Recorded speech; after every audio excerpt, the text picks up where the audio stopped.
विष्णु पुराण प्रथम अंश 14वां अध्याय। प्राचीन बरही का जन्म और प्रचेताओं का भगवदाराधन। श्री प्राशर जी बोले, हे मैत्रेय, पृथु के अंतर्ध्यान और वादी नामक दो धर्मज्ञ पुत्र हुए। उनमें से अंतर्ध्यान से उसकी पत्नी शिखंडी ने हविर्धान को उत्पन्न किया। हविर्धान से अग्निकुलीना धिषणा ने प्राचीन बरही, शुक्र, गये, कृष्ण, वृज और अजीन ये 6 पुत्र उत्पन्न किए। हे महाभाग, हविर्धान से उत्पन्न हुए भगवान प्राचीन बरही एक महान प्रजापति थे, जिन्होंने यज्ञ के द्वारा अपनी प्रजा की बहुत वृद्धि की। हे मुने, उनके समय में यज्ञानुष्ठान की अधिकता के कारण प्राचीन नागर कुश समस्त पृथ्वी में फैले हुए थे। इसलिए वे महाबली प्राचीन बरही नाम से विख्यात हुए। हे महामते, उन महीपति ने महान तपस्या के अनंतर समुद्र की पुत्री स्वर्णा से विवाह किया। उस समुद्र कन्या स्वर्णा के प्राचीन बरही से 10 पुत्र हुए। वे प्रचेता नामक सभी पुत्र धनुर्विद्या के पारगामी थे। उन्होंने समुद्र के जल में रहकर 10,000 वर्ष तक समान धर्म का आचरण करते हुए घोर तपस्या की। श्री मैत्रेय जी बोले, हे महामुने, उन महात्मा प्रचेताओं ने जिस लिए समुद्र के जल में तपस्या की थी सो आप कहिए। श्री प्राशर जी कहने लगे, हे मैत्रेय, एक बार प्रजापति की प्रेरणा से प्रचेताओं के महात्मा पिता प्राचीन बरही ने उनसे अति सम्मान पूर्वक संतानोत्पत्ति के लिए इस प्रकार कहा। प्राचीन बरही बोले, हे पुत्रों, देवादिदेव ब्रह्मा जी ने मुझे आज्ञा दी है कि तुम प्रजा की वृद्धि करो, और मैंने भी उनसे बहुत अच्छा कह दिया है। अतः हे पुत्रगण, तुम भी मेरी प्रसन्नता के लिए सावधानता पूर्वक प्रजा की वृद्धि करो, क्योंकि प्रजापति की आज्ञा तुमको भी सर्वथा मान्य है। श्री प्राशर जी बोले, हे मुने, उन राजकुमारों ने पिता के ये वचन सुनकर उनसे जो आज्ञा ऐसा कहकर फिर पूछा। प्रचेता बोले, हे तात, जिस कर्म से हम प्रजा वृद्धि में समर्थ हो सकें उसकी आप हमसे भली प्रकार व्याख्या कीजिए। पिता ने कहा, वरदायक भगवान विष्णु की आराधना करने से ही मनुष्य को निस्संदेह इष्ट वस्तु की प्राप्ति होती है, और किसी उपाय से नहीं। इसके सिवा और मैं तुमसे क्या कहूँ। इसलिए यदि तुम सफलता चाहते हो तो प्रजा वृद्धि के लिए सर्वभूतों के स्वामी श्री हरि गोविंद की उपासना करो। धर्म, अर्थ, काम या मोक्ष की इच्छा वालों को सदा अनादि पुरुषोत्तम भगवान विष्णु की ही आराधना करनी चाहिए। कल्प के आरंभ में जिनकी उपासना करके प्रजापति ने संसार की रचना की है, तुम उन अच्युत की आराधना करो। इससे तुम्हारी संतान की वृद्धि होगी। श्री प्राशर जी बोले, पिता की ऐसी आज्ञा होने पर प्रचेता नामक 10 पुत्रों ने समुद्र के जल में डूबे रहकर सावधानतापूर्वक तप करना आरंभ कर दिया। हे मुनिश्रेष्ठ, सर्वलोक का श्रेय जगतपति श्री नारायण में चित्त लगाए हुए उन्होंने 10,000 वर्ष तक वहीं जल में ही स्थित रहकर देवादिदेव श्री हरि की एकाग्र चित्त से स्तुति की, जो अपनी स्तुति की जाने पर स्तुति करने वालों की सभी कामनाएं सफल कर देते हैं। श्री मैत्रेय जी बोले, हे मुनिश्रेष्ठ, समुद्र के जल में स्थित रहकर प्रचेताओं ने भगवान विष्णु की जो अति पवित्र स्तुति की थी वह कृपा करके मुझे कहिए। श्री प्राशर जी बोले, हे मैत्रेय, पूर्व काल में समुद्र के स्थित रहकर प्रचेताओं ने तन्मय भाव से श्री गोविंद की जो स्तुति की वह सुनो।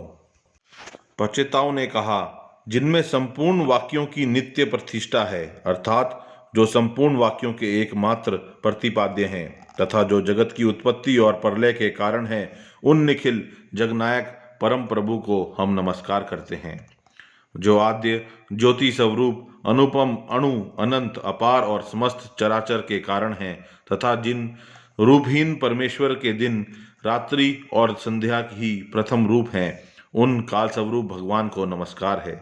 समस्त प्राणियों के जीवन रूप, जिनके अमृतय रूप को स्वरूप को देव और पितृगण नित्य प्रति भोगते हैं, उन सोम स्वरूप प्रभु को नमस्कार है। जो तीक्ष्ण स्वरूप अपने तेज से आकाश मंडल को प्रकाशित करते हुए अंधकार को भक्षण कर जाते हैं तथा जो घाम, शीत और जल के उद्गम स्थान हैं, उन सूर्य स्वरूप नारायण को नमस्कार है। जो कठिनता युक्त होकर इस संपूर्ण संसार को धारण करते हैं और शब्द आदि पांचों विषयों के आधार तथा व्यापक हैं, उन भूमि रूप भगवान को नमस्कार है। जो संसार का योनि रूप हैं और समस्त देहधारियों का बीज हैं, भगवान हरि के उस जल स्वरूप को हम नमस्कार करते हैं। जो समस्त देवताओं का हव्य भुवक और पितृगण का कव्य भुवक मुख है, उस अग्नि स्वरूप विष्णु भगवान को नमस्कार है। जो प्राण, अपान आदि 5 प्रकार से देह में स्थित होकर दिन रात चेष्टा करता रहता है तथा जिसकी योनि आकाश है, उस वायु रूप भगवान को नमस्कार है। जो समस्त भूतों को अवकाश देता है, उस अनंत मूर्ति और परम शुद्ध आकाश स्वरूप प्रभु को नमस्कार है। समस्त इंद्रिय सृष्टि के जो उत्तम स्थान हैं, उन शब्द स्पर्शादि रूप विधाता श्री कृष्णचंद्र को नमस्कार है। जो शर और अक्षर इंद्रिय रूप से नित्य विषयों को ग्रहण करते हैं, उन ज्ञानमूल हरि को नमस्कार है। इंद्रियों के द्वारा ग्रहण किए विषयों को जो आत्मा के सम्मुख उपस्थित करता है, उस अनंत करण रूप विश्वात्मा को नमस्कार है। जिस अनंत में सकल विश्व स्थित है, जिससे वह उत्पन्न हुआ है और जो उसके लायक भी स्थान है, उस प्रकृति स्वरूप परमात्मा को नमस्कार है। जो शुद्ध और निर्गुण होकर भी भ्रमवश गुणयुक्त से दिखाई देते हैं, उन आत्म स्वरूप पुरुषोत्तम देव को हम नमस्कार करते हैं। जो अविकारी, अजन्मा, शुद्ध, निर्गुण, निर्मल और श्री विष्णु का परम पद है, उस ब्रह्म स्वरूप को हम नमस्कार करते हैं। जो ना लंबा है, ना पतला है, ना मोटा है, ना छोटा है और ना काला है, ना लाल है। जो स्नेह, द्रव, कांति तथा शरीर से रहित एवं अनासक्त और अशरीरी है, जीव से भिन्न है। जो अवकाश, स्पर्श, गंध और रस से सहित रहित तथा आँख कान विहीन, अचल एवं जीवा, हाथ और मन से रहित है। जो नाम, गोत्र, सुख और तेज से शून्य तथा कारणहीन है, जिसमें भय, भ्रांति, निद्रा, जरा और मरण इन अवस्थाओं का अभाव है। जो अरज, रजोगुण रहित, अशब्द, अमृत, अप्लुत, गतिशून्य और अंस्फुरित, अनाच्छादित है एवं जिसमें पूर्वापर व्यवहार की गति नहीं है, वही भगवान विष्णु का परम पद है। जिसका ईशन शासन ही परम गुण है, जो सर्वरूप और अनाधार है तथा जीहा और दृष्टि का अविषय है, भगवान विष्णु के उस परम पद को हम नमस्कार करते हैं।